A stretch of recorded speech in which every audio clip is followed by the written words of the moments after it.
Hey, I'm Dr. Tom Hansen of yipsbegone.com, answering the question, how do you cure the yips? Well, basically, you're going to look at that in terms of, well, what are the yips and how do you come to get them? One, I've talked about it in a prior video about, one is an Eastern view of like there's an energy field and an energy flow, which is to me a fact, and most people it's a fact. Most scientists and people that study it would say it's a fact. We are energy. There is an energy flow in a field. We're living in an energetic field, and when you have a disruption in that field, then you have a problem. So how do you fix that? How do you fix the yips? You fix the disruption in the energy field, and by that, that's the Eastern view. Let me just go also to the Western view, which is that it's you really run by your memories. You've got programs in your mind, beliefs that when information comes in, it's like, okay, this is what's going on. We're constantly comparing it to programs that we have, just the same as this computer. It's like, okay, I have a program and I just run the program based on how I have been programmed. So your brain at some point has been programmed somehow to associate this simple act, be it throwing or putting or something else, as a threat. This is a dangerous thing. So we have to retrain that. And how specifically do you do that?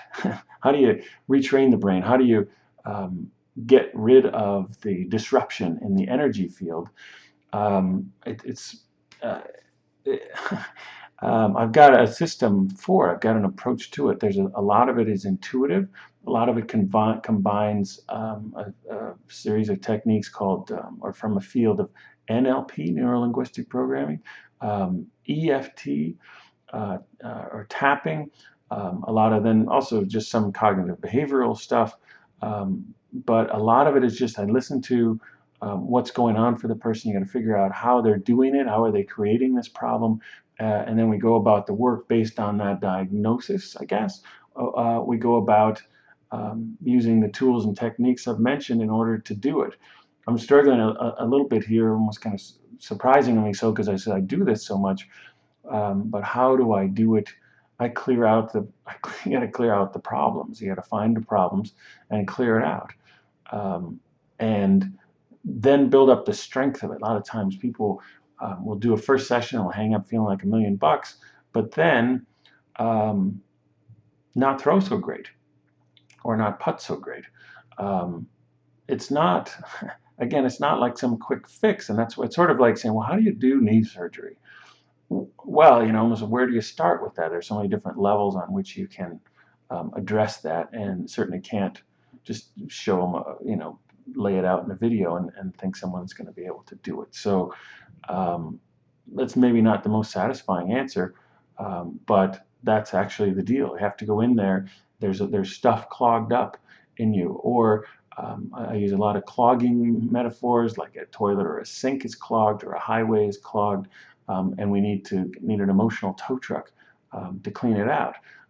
Or a memory is stuck in there and it's distorted, sort of like an anorexic looks at themselves and sees themselves as fat when they're not fat, and there's a distortion in their thinking. And that's what a way to look at this is like, okay, there's a distortion in your thinking, and it's at the unconscious level. That's why it's really so tricky. And this because this consciously, know that it's unconscious. Otherwise, if someone said, hey, relax and just have fun, you're just taking it too seriously.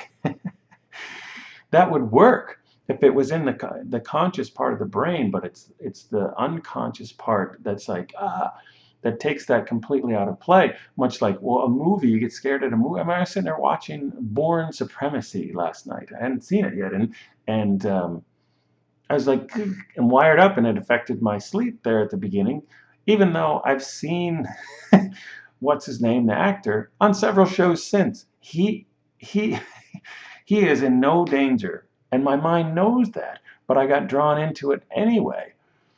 So, and even in dreams, a mind get caught up in a dream, but then the mind is even creating it. What's up with that mind? What are you thinking? But that's the way this is as well. It has, on one level, nothing to do with rationality, so it can't be talked out of. If you look at it from a perspective of it's the body trying to protect you from a threat, because it perceives a threat erroneously, but then it's not erroneously, because then you make a bad throw or make a bad putt. And it says, see, I was right. It's dangerous to do this activity. It's very threatening to your well-being, to your status in the tribe. You might get kicked out. And then you have to hunt and gather on your own. So that's why I can't just say, oh, here's what you do. You have to be digging around in an area, and I say, hey, imagine this, and then what comes up, and then they say this, and then I say, okay, well, now do that. But what I say to do depends on what they say to me. So, and then I just keep going. We keep in relationship, go back and forth and back and forth, like we're coming back from an emotional Tommy John surgery, or emotional body Tommy John surgery. Takes a while. It takes some repeated training and strength building, like inner strength building. So there you go. That's how that's how I fix it. Go to yipsbegone.com if you're not here already, and check out more information on this and find out how I can help you if that's something that you're interested in.